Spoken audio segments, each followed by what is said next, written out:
I'm Kimberly McNabb, and with me as always is Barrett McNabb.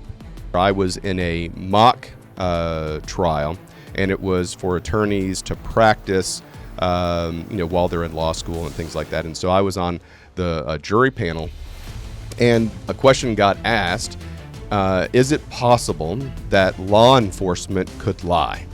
And I was the only one that raised my hand and said, it's possible that law enforcement could lie. And so he asked a follow-up question to that and explain yourself.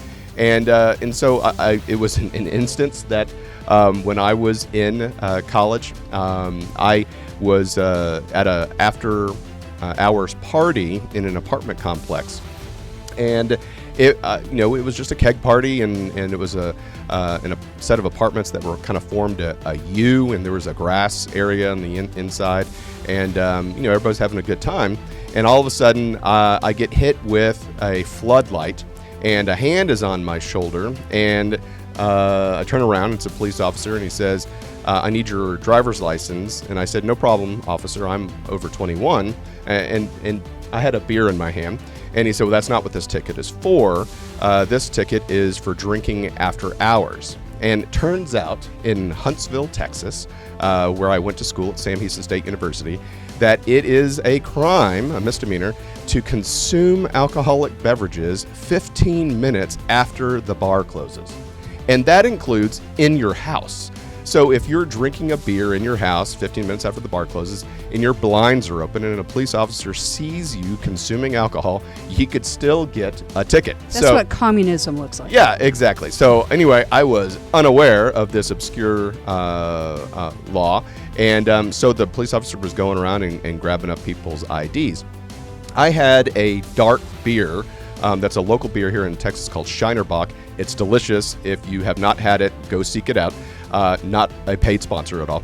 But I had a dark beer called Shinerbach, and I went ahead and tossed it. I went to the house the apartment that the house party was having, and everybody was hiding in there. There's probably, 200 people crammed in the apartment, with blinds opening up, people staring out. Anyway, I knock on the door and I say, give me a Coca-Cola.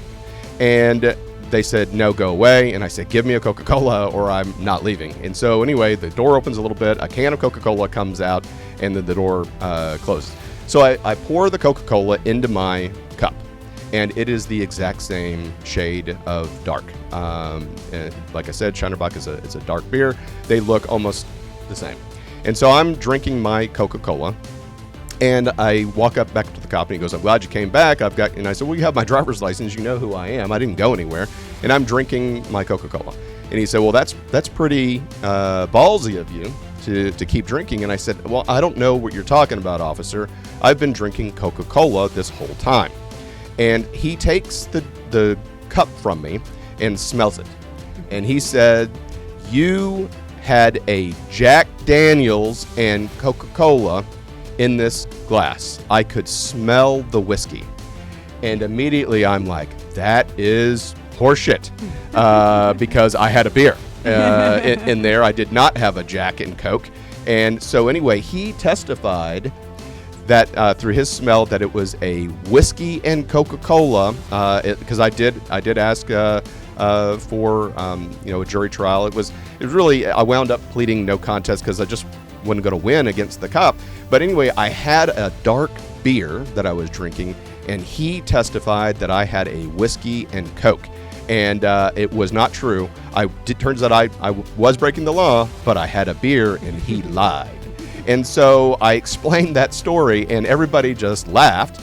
But it's true. I mean, is it possible that a law enforcement officer lies? Yes, they're human. Yes, they're human. We're all human beings. We're all flawed. And yes, we all lie at some point in our lives. But if you're still out there and you're still in law enforcement, it was not a whiskey. You lied. You perjured yourself on the stand. I had a beer and not a whiskey and Coke. Hi, everyone. Thank you for listening. If you enjoy our show with all the stories we share, we would love your support. And it's as easy as clicking that subscribe or follow button. This will ensure you never miss an episode and keeps us bringing you these important stories. Your support makes a huge difference. Thank you so much for being part of our podcast family. Thanks, and keep tuning in.